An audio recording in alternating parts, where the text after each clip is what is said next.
নমস্কার, আপনারা দেখছেন সান্দন টিভি। আমি রয়েছি আপনাদের সাথে, মীনাক্ষী। চোখ রাখছি এই মুহূর্তের প্রাইম নিউজে। দিব্যাঙ্গদের কি করে পরিচর্যা করতে হবে, এর জন্য তাদের অভিভাবকদের প্রশিক্ষণ দেওয়ার ব্যবস্থা করলে অভিভাবকরা এই বিশেষ সন্তানদের প্রতি আরও বেশি যত্নশীল হতে পারবেন। রবিবার আগরতলা শিশু উদ্যানে দিব্যকলা মেলার সমাপ্তি অনুষ্ঠানে যোগ দিতে এসে এমনটাই অভিমত ব্যক্ত করলেন রাজ্যপাল ইন্দ্রসেনা রেড্ডি নাল্লু। রবিবার আগরতলা শিশু উদ্যানে দিব্যকলা মেলার সমাপ্তি অনুষ্ঠান হয়। এই সমাপ্তি অনুষ্ঠানে প্রধান অতিথি হিসেবে উপস্থিত ছিলেন রাজ্যপাল ইন্দ্রসেনা রেড্ডি নাল্লু। দিব্যাঙ্গদের দ্বারা আয়োজিত বিভিন্ন স্থলগুলো প্রথমে ঘুরে দেখেন রাজ্যপাল। সঙ্গে ছিলেন কেন্দ্রীয় সামাজিক ন্যায় ও ক্ষমতায়ন মন্ত্রণালয়ের প্রতিমন্ত্রী প্রতিমা ভৌমিক। পরে সমাপ্তি অনুষ্ঠানের সূচনা করতে গিয়ে রাজ্যপাল ইন্দ্রসেনা রেড্ডি নাল্লু বলেন, দিব্যাঙ্গদের কি করে পরিচর্যা করতে হবে, এর জন্য তাদের অভিভাবকদের প্রশিক্ষণ দেওয়ার ব্যবস্থা করা হলে অভিভাবকরা তাদের দিব্যাঙ্গ সন্তানদের প্রতি আরো বেশি যত্নশীল হতে পারবেন। এর জন্য তিনি সংশ্লিষ্ট দপ্তরের দৃষ্টি আকর্ষণ করেন। কারণ বাড়িতে দিব্যাঙ্গ ছেলে মেয়েদের পরিচর্যা করার ক্ষেত্রে তাদের অভিভাবকদের নানা সমস্যার মুখে পড়তে হয়। সংশ্লিষ্ট দপ্তরের মাধ্যমে তাদেরকে প্রশিক্ষণ দেওয়ার ব্যবস্থা করলে অভিভাবকরা সেই সমস্ত সমস্যাগুলো নিরসন করার সুযোগ পাবে। সেই সমস্ত প্রতিষ্ঠানগুলোতে তাদেরকে কর্মসংস্থানের ব্যবস্থা করা হলে তারাও ভালো প্রশিক্ষক হয়ে ওঠার সুযোগ পাবে। এক্ষেত্রে ডিগ্রি রয়েছে কি নেই তা দেখার প্রয়োজন নেই। এই বিষয়ে তিনি 2-3টে দৃষ্টান্ত তুলে ধরেন। डिपार्टमेंट साइड से मेरा एक दो रिक्वेस्ट है।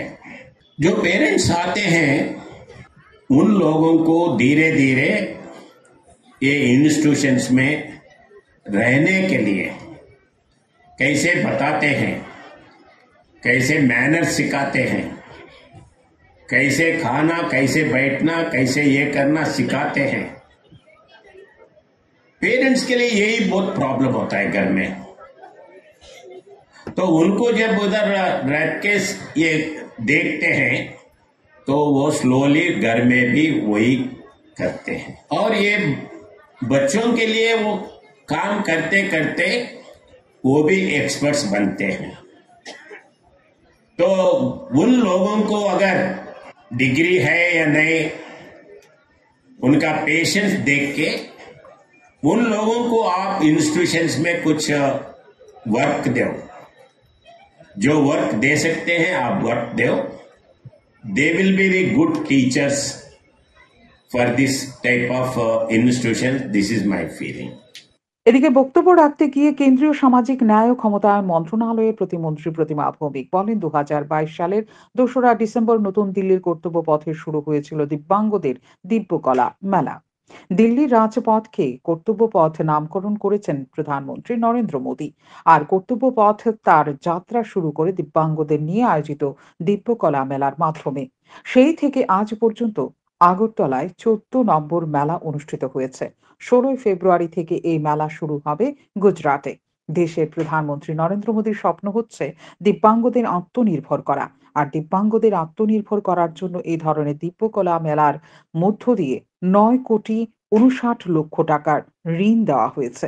মাত্র 5 থেকে 6% হারে সুদে দিব্যাঙ্গদের ঋণ দেওয়া হয়েছে। তাদেরকে এত বড় সম্মানিত দেশের প্রধানমন্ত্রী করে দিয়েছেন।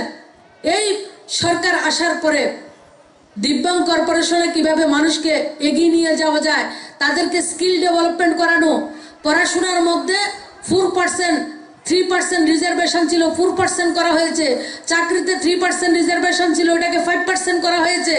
এবং আজকের দিনে গত 2 বছরে আমরা মাননীয় প্রধানমন্ত্রীজির মার্গদর্শনে গোটা দেশের যতগুলি কোম্পানি রয়েছে, টাটা বিরলা থেকে শুরু করে অ্যামাজন, ফ্লিপকার্ট, IBM থেকে শুরু করে প্রত্যেকটা কোম্পানির সঙ্গে আমরা কথা বলেছি এবং আমাদের দিব্যাঙ্গ ভাই বোনদেরকে অ্যামাজনে গত বছরে প্রায় 10,000 দিব্যাঙ্গ ভাই বোনদেরকে চাকরি দিয়েছেন। আজকেও আমাদের এই রাজ্যে এদিন এই সমাপ্তি অনুষ্ঠানে রাজ্যপাল এবং কেন্দ্রীয় প্রতিমন্ত্রী ছাড়াও উপস্থিত ছিলেন দপ্তরের আধিকারিকেরা। সান্দন টিভি। একটা রাষ্ট্র তখনই উন্নত হবে যখন এই রাষ্ট্রের সাধারণ মানুষের জীবনযাত্রার মানের উন্নয়ন ঘটবে। আর জীবনযাত্রার মান উন্নত করতে হলে অবশ্যই শিক্ষার প্রয়োজন। রবিবার কমলপুর বিধানসভা কেন্দ্রের অন্তর্গত PM শ্রী KC গার্লস দ্বাদশ শ্রেণী বিদ্যালয়ে ডিএনএ ক্লাবের আনুষ্ঠানিক সূচনা করতে এসে আমরে অভিমত ব্যক্ত করলেন পূর্ব ত্রিপুরা লোকসভা আসনের সাংসদ রেবতী ত্রিপুরা। তিনি একাধিক অনুষ্ঠানে যোগ দেন কমলপুর মহকুমায়। রবিবার কমলপুর মহকুমায় একাধিক অনুষ্ঠানে যোগ দেন পূর্ব ত্রিপুরা লোকসভা আসনের সাংসদ রেবতী ত্রিপুরা। তিনি পিএমশ্রী কেসি গার্লস দ্বাদশ শ্রেণী বিদ্যালয়ের ডিএনএ ক্লাবের প্রদীপ প্রজ্বলনের মধ্য দিয়ে আনুষ্ঠানিক সূচনা করেন। সঙ্গে ছিলেন প্রাক্তন মন্ত্রী তথা স্থানীয় বিধায়ক মনোজ কান্তি দেব। বক্তব্য রাখতে গিয়ে সাংসদ রেবতী ত্রিপুরা বলেন 2047 সালের মধ্যে ভারতবর্ষকে উন্নত রাষ্ট্র হিসেবে গড়ে তোলার লক্ষ্যমাত্রা রয়েছে প্রধানমন্ত্রী নরেন্দ্র মোদীর। একটা রাষ্ট্রের উন্নয়ন তখনই সম্ভব যখন এই রাষ্ট্র সাধারণ মানুষের জীবন জীবিকা মান উন্নত হবে। আর জীবন জীবিকার মান উন্নত হওয়ার জন্য প্রয়োজন শিক্ষার। 2020 সালে দেশে জাতীয় শিক্ষানীতি চালু করা হয়েছে। জাতীয় শিক্ষানীতি চালু করার মধ্য দিয়ে শিক্ষার পরিবেশ এবং শিক্ষার পরিকাঠামোর মান উন্নয়ন ঘটানো হচ্ছে। গুরুত্ব দেওয়া হচ্ছে বিজ্ঞানসম্মত শিক্ষার উপর। কমলপুরের মধ্যে যত বিদ্যালয় আছে এই বিদ্যালয় একটু অন্যরকম, সব থেকে বেস্ট। এই বেস্ট হওয়ার কারণে কিন্তু আপনারা পিএমসি যোজনায় অন্তর্ভুক্ত হয়েছে। কোন দিক থেকে বেস্ট? পড়াশোনায় ভালো, নাচ গানে ভালো, পরিষ্কার পরিচ্ছন্নের দিক থেকে, শৃঙ্খলার দিক থেকে, সব দিক থেকে এই বিদ্যালয় এই এলাকায় একটা সুনাম আছে বলে কিন্তু রেজাল্ট হোক বিভিন্ন দিক থেকে বিচার করে কিন্তু কেন্দ্রীয় সরকার এটাকে পিএমসি যোজনায় নিয়েছে। আমাদের রাজ্যে এই পর্যন্ত আমরা 156 মানে প্রায় 156টা বিদ্যালয়কে আমরা চিহ্নিত করেছি। আমি কয়েকদিন আগেও পার্লামেন্টে যাওয়ার আগে সম্ভবত আমি 24 তারিখ ছিলাম ধর্মনগরের বাগবাসাতে, 2টা বিদ্যালয় আমি পরিদর্শন করেছি এরকম পিএমসি। 156 আমাদের ত্রিপুরা রাজ্যে পিএমসি বিদ্যালয় চিহ্নিত করা হয়েছে, যাকে আমরা প্রচুর ফান্ড দেব। আমি যে বিদ্যালয় দুটোতে আমি গিয়েছিলাম ধর্মনগর প্রায় 13 কোটি 14 কোটি টাকাও তারা পেয়ে যাচ্ছে। ভালো ফান্ড আপনারাও পাবেন আমি আশা রাখছি। এদিকে বক্তব্য রাখতে গিয়ে স্থানীয় বিধায়ক মনোজ কান্তি দেব বলেন কৃষি এবং কৃষকদের মান উন্নয়নের লক্ষ্যে সরকার নানা ধরনের পরিকল্পনা গ্রহণ করেছে এবং এর বাস্তবায়ন করছে, যার মধ্যে কৃষকদের মান উন্নয়ন ঘটে চলেছে। কম্পোস্ট সার দিয়ে যাতে ফসল ফলাতে পারি সেই দিকে আমাদের নজর রাখতে হবে। আমরা যারা বায়োলজি স্টুডেন্ট তারা ভালোভাবে জানি আমাদের মধ্যে বোটানি, জুলজি, ফিজিওলজি, অ্যানথ্রোপোলজি ইত্যাদি বায়োসায়েন্সে রয়েছে। তো আমি নিজেও সায়েন্সের স্টুডেন্ট, জুলজি আমার সাবজেক্ট ছিল, তো সে সম্পর্কে কিছু কিছু ধারণা আমার রয়েছে। তো সায়েন্স আমাদের জীবনের অঙ্গ এবং এই প্রত্যেকে আমরা আগ্রহ প্রকাশ করি বিজ্ঞান সম্পর্কে জানা, বিজ্ঞান সম্পর্কে অবগত হওয়া। এবং একটা জিনিস লক্ষ্য রাখতে হবে যে বর্তমান আমরা যে আধুনিক ভারতবর্ষ, আধুনিক পৃথিবী, প্রতিনিয়ত জ্বালানি, পেট্রোল। অনুষ্ঠান শেষে দিন উপস্থিত ও অতিথিরা ছাত্রীদের উপস্থাপিত মডেলগুলো ঘুরে দেখেন, কথাও বলেন ছাত্রীদের সঙ্গে। এই অনুষ্ঠান শেষে সাংসদ রেবতী ত্রিপুরা কমলপুর ডাক বাংলোতে সাংবাদিকদের সঙ্গে মত বিনিময় করেন। তিনি তার সাংসদ জীবনের 5 বছরের অভিজ্ঞতা তুলে ধরেন সাংবাদিকদের সামনে। মত বিনিময় করার সময় তিনি বলেন সাংসদ থাকাকালীন সময় তিনি অনেক কিছু শিখেছেন। সংসদে ত্রিপুরার স্বার্থে কথা বলার চেষ্টা করেছেন সব সময়। 2014 সালে অর্থনীতির মানদণ্ডের নিরিখে 11 নম্বরে ছিল দেশ। এ মুহূর্তে দেশ রয়েছে 5ম স্থানে। প্রধানমন্ত্রী নরেন্দ্র মোদী তৃতীয়বারের মতো নির্বাচিত হচ্ছেন, আর প্রধানমন্ত্রী নরেন্দ্র মোদীর লক্ষ্য হচ্ছে অর্থনীতির মানদণ্ডের নিরিখে দেশকে 3য় স্থানে নিয়ে আসা। ধলাই জেলা থেকে নির্বাচিত আমি প্রথম সাংসদ, যেহেতু প্রথম থেকে আমার টার্গেট ছিল যে ধলাই জেলা যেহেতু 112টা জেলার মধ্যে পিছিয়ে পড়া জেলা হিসেবে এই জেলার উন্নয়নের প্রতি যেমন আমার নজর থাকবে, তেমনি আমার রাজ্যের বিভিন্ন সমস্যা, মেইন সমস্যাগুলিকে তুলে ধরা। তো আমি আপনাদের সুবিধার্থে বলি, 5 বছরে এই পর্যন্ত অফিসিয়ালি যেটা আমাদের এমপিদের যেটা পারফরমেন্সের এটা সেটা অনলাইনে আছে, আপনারা দেখতে পারেন। সেখানে আমি 235টা প্রশ্ন লিখিত আকারে, মৌখিক আকারে বা আমাদের বিভিন্ন ডিবেট সহ আমি তুলে ধরার চেষ্টা। সাংসদ রেবতী ত্রিপুরা এদিন গত কয়েকদিন আগে বাইক দুর্ঘটনায় নিহত বিজেপির কমলপুর মন্ডলের সাধারণ সম্পাদক অরূপ চৌধুরীর বাড়িতে যান। প্রয়াতের প্রতি শ্রদ্ধা জ্ঞাপন করার পাশাপাশি তিনি প্রয়াতের পরিবারের প্রতি সমবেদনা জানান। শান্তন টিভি। ত্রিপুরা মধ্যশিক্ষা পর্ষদ পরিচালিত মাধ্যমিক ও উচ্চ মাধ্যমিক পরীক্ষায় ককবরক ভাষা পরীক্ষায় রোমান হরফে লেখার জ্বলন্ত ইস্যু নিয়ে ইতিমধ্যে এক প্রকারভাবে বিতর্ক সৃষ্টি হচ্ছে, যার বলার অপেক্ষা রাখে না। তেবরামথা সংগঠন TISF এর পক্ষ থেকে 12 ফেব্রুয়ারি থেকে জাতীয় সড়ক অবরোধের ঘোষণা দেওয়া হয়েছে। এদিকে রবিবার রাতে একটি প্রতিনিধি দল মুখ্যমন্ত্রী সরকারি বাসভবনে যায় সাক্ষাৎ করার জন্য। জনজাতি মোর্চার প্রতিনিধি দলটি মুখ্যমন্ত্রী ডাক্তার মানিক সাহার সাথে সাক্ষাৎ করেন। উপস্থিত ছিলেন সংগঠনের নেতা পরিমল দেববর্মা, রামপদ জমাতিয়া থেকে শুরু করে অনেকেই। তারা মুখ্যমন্ত্রীর সাথে সৌজন্যতামূলক সাক্ষাৎ করে দাবি করেন বিষয়টি গুরুত্ব দিয়ে দেখার জন্য। মুখ্যমন্ত্রী তাদের জানিয়েছেন এই বিষয়ে তিনি নিজেও যথেষ্ট ওয়াকিবহাল রয়েছেন। CBSE বোর্ডকে চিঠিও দেওয়া হয়েছে, কিন্তু এখন পর্যন্ত বোর্ডের পক্ষ থেকে কোনো কিছু জানানো হয়নি। পরীক্ষার্থীদের স্বার্থে বিষয়টি অত্যন্ত তাৎপর্যপূর্ণ বলে স্বীকার করেন জনজাতি মোর্চার প্রতিনিধি দলটি। আরো জানান, যারা আন্দোলনে নামছে তারা আন্দোলন না করে গোল টেবিল বৈঠকে বসে বিষয়টি সমাধানের দিকে এগিয়ে নিয়ে যেতে পারে। ধর্মঘট এবং রাস্তা অবরোধ করা সম্পূর্ণভাবে অগণতান্ত্রিক বলে দাবি করেন পরিমল দেববর্মা। আমরা বিভিন্ন মাধ্যম, সংবাদ মাধ্যম এবং টিভির মাধ্যমে আমরা জানতে পারলাম যে ত্রিপুরামথার স্টুডেন্ট অর্গানাইজেশন তারা আগামী 12 তারিখ রোমান স্ক্রিপ্টকে নিয়ে তারা রাস্তা অবরোধ করবে, এরকম একটা আমরা সংবাদ পেয়েছি। এই বিষয় নিয়ে আমরা গতকাল IPFT এবং বিজেপি যৌথভাবে আমরা একটা মিটিং করেছি। মিটিং করে আমরা মাননীয় মুখ্যমন্ত্রীজির সাথে দেখা করেছি এই বিষয় নিয়ে। এটা একটা সমস্যা, এই সমস্যা কীভাবে সমাধান করা যায় আমরা এই বিষয় নিয়ে আমরা মাননীয় মুখ্যমন্ত্রীজির সাথে গতকালকেও আমরা দেখা করেছি এবং কথা বলেছি। আমরা ওনার কথায় আমরা যা জানলাম যে উনি যথেষ্ট ওয়াকিবহাল এই বিষয়টা নিয়ে এবং খুব যত্নবান। উনি চান না যে ছাত্রছাত্রীদের ভবিষ্যৎ খারাপ হোক, উনি চান না। উনি খুবই এই বিষয় নিয়ে উনি চিন্তিত আছেন। তো এখন ব্যাপার হচ্ছে বিগত যে বিধানসভা অধিবেশনের বিরোধী দলের আনিত প্রস্তাব যে এই স্ক্রিপ্ট নিয়ে যে একটা সমস্যা আছে এটাকে নিয়ে ওনারা এই বিধানসভায় উত্থাপন করেছিলেন। তো এটার পরিপ্রেক্ষিতে আমাদের ধর্মনগর মহকুমা সংশোধনাগারের কর্মীদের অসাবধানতার কারণে হাসপাতাল থেকে পালিয়ে গেল এক বিচারাধীন অভিযুক্ত। জানা যায় ধর্মনগর মহকুমার সংশোধনাগারটি অবস্থিত কালিকাপুরে শনিবার রাতে খুনের মামলায় অভিযুক্ত দিলীপ নাথ আচমকা সংশোধনাগারে অসুস্থতা অনুভব করে। সাথে সাথে তাকে সংশোধনাগারের কর্মীরা ধর্মনগর স্থিত উত্তর জেলা হাসপাতালে নিয়ে যায়। সেখান থেকে তাকে উন্নত চিকিৎসার জন্য জিবি হাসপাতালে পাঠানো হয়। নিজের স্ত্রীকে হত্যা করার অভিযোগ রয়েছে দিলীপ নাথের বিরুদ্ধে। ধর্মনগর জেলা হাসপাতালে চিকিৎসা চলাকালীন সময় সংশোধনাগারের কর্মীদের অসাবধানতার কারণে হাসপাতাল থেকে পালিয়ে যায় দিলীপ নাথ। তার বাড়ি পানিসাগর মহকুমার জলেবাসা গ্রাম পঞ্চায়েতের মাধবপুর এলাকায়। পলাতক দিলীপ নাথের সন্ধানে তল্লাশি অভিযান চালিয়ে যাচ্ছে পুলিশ। গোটা ঘটনার বিষয়ে মুখ খুলতে নারাজ আরক্ষা কর্মীরা।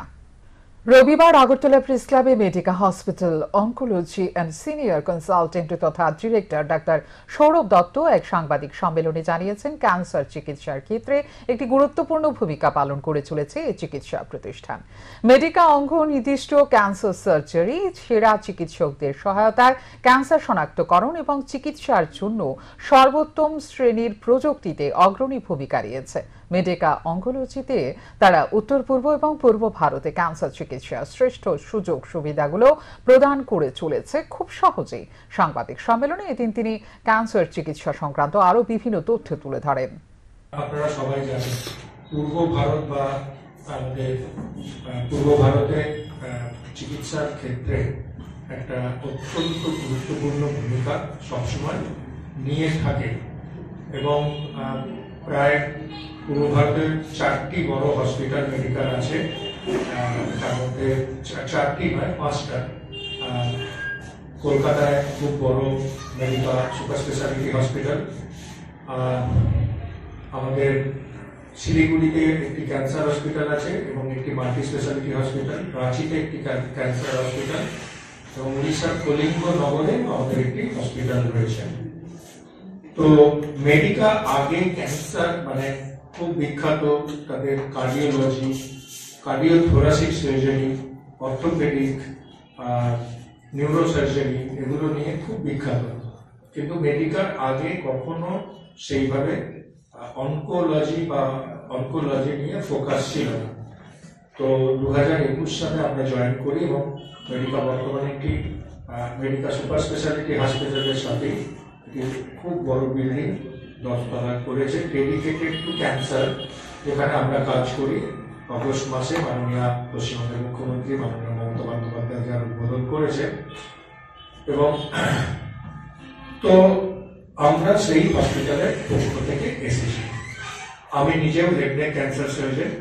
হয়তো এখানে যে টিমটা দেখছেন আমরা শুধুমাত্র হেড নেক সার্জারি। ত্রিপুরা সংবাদপত্র বিক্রেতা সমিতির 17তম দ্বিবার্ষিক সম্মেলন অনুষ্ঠিত হয় রবিবার। এদিন শিশু উদ্যান বিপণী বিতান মার্কেট ওরিয়েন্ট চৌমুহনী এলাকায় হয় এই সম্মেলনটি। প্রতি 2 বছর অন্তর অন্তর তাদের সম্মেলনের মাধ্যমে পুরনো কমিটি ভেঙে দিয়ে নতুন কমিটি গঠন করা হয়। পাশাপাশি বিভিন্ন দাবি দাওয়া নিয়ে সম্মেলনে আলোচনা হয়। ত্রিপুরা সংবাদপত্র বিক্রেতা সমিতির 17তম দ্বিবার্ষিক সম্মেলন হতে চলেছে বিপণী বিতান মার্কেটে। এখানে আমাদের সমস্ত হকার ভাইদের নিয়ে প্রত্যেক 2 বছর পর আমরা সম্মেলন করি। এতে আমাদের থাকবে মালিকদের কাছে দাবি দাবা নিয়ে অনেক আন্দোলন থাকবে। প্রত্যেকবারই আমাদের যে মানে মালিকদের কাছ থেকে আমরা কিছু আদায় করতে পারি, বোনাস নিয়ে আলোচনা থাকবে, আমাদের কি কি সুবিধা দিতে হবে, এসব নিয়ে আজকে আমাদের সারাদিন ব্যাপী।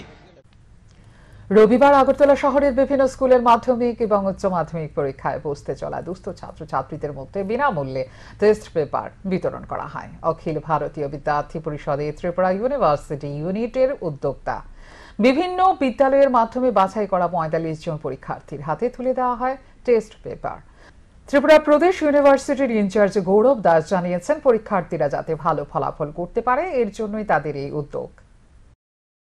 10 और 12 के जो बोर्ड एग्ज़ाम के कैंडिडेट हैं उनमें से करीब 45 स्टूडेंट को हमने स्कूल के माध्यम से आइडेंटिफाई किया है कि इनका फाइनेंशियल स्टेटस इतना अच्छा नहीं है, तो लेकिन उनका पढ़ाई में बहुत अच्छा है।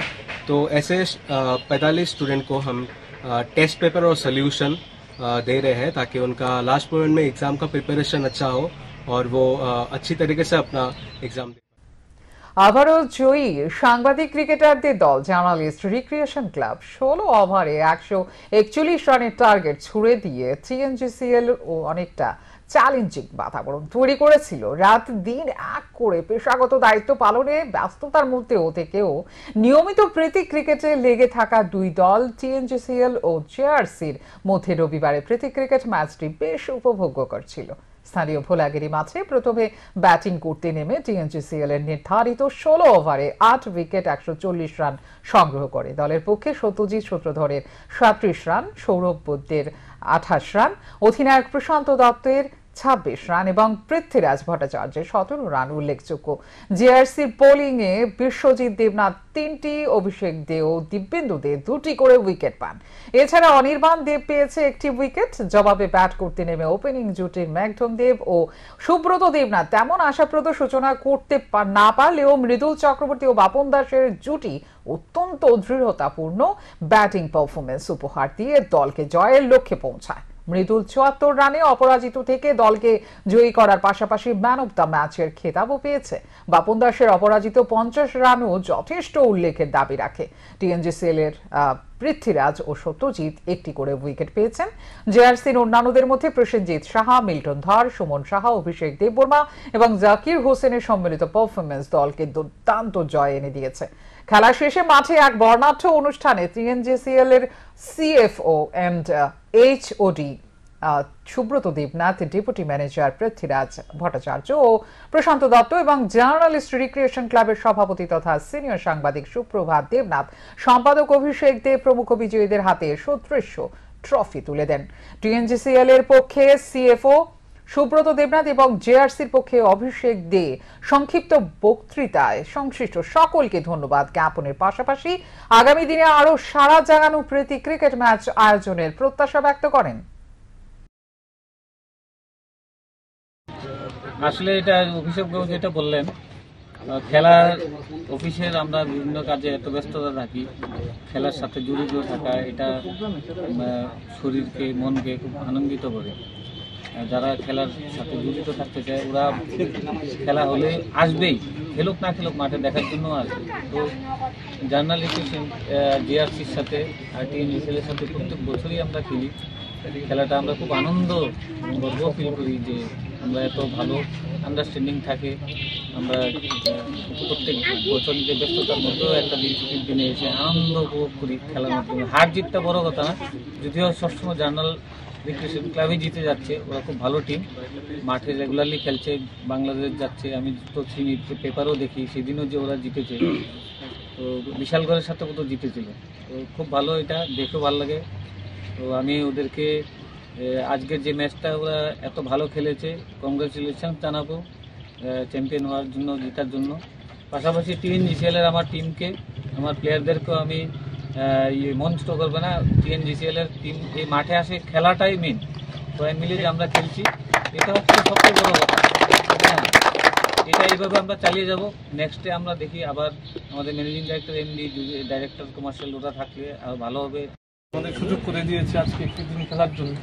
আমরা প্রত্যেক বছরই একটা দিন খেলি, বিগত 1-2 বছর খেলা হয়নি নানা কারণে, কিন্তু আমরা বহু বছর ধরে একসাথে একটা দিন খেলি।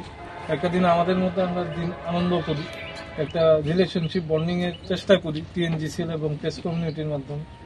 আমি অনুরোধ রাখবো যে প্রত্যেক বছর যাতে আমরা একটা দিন এইভাবে আমরা খেলতে পারি। খেলার ফলাফল যাই হোক, কিন্তু আমাদের মেলবন্ধনটাই আসল এবং আমরা যাতে সেটাই এগিয়ে নিয়ে যেতে পারি, সেই ভ্রাতৃত্ববোধকে আমি পাশাপাশি ধন্যবাদ জানাবো আমাদের এই আম্পায়ারকে খেলাটা সুন্দরভাবে পরিচালনা করার জন্য, এবং ধন্যবাদ জানাবো জিআরসির সভাপতি, রাজ্যের বরিষ্ঠ ক্রীড়া সাংবাদিক সুব্রত দেবনাথ মহোদয়কে স্কোরিংয়ের কাজটা খুব সুন্দরভাবে করেছে।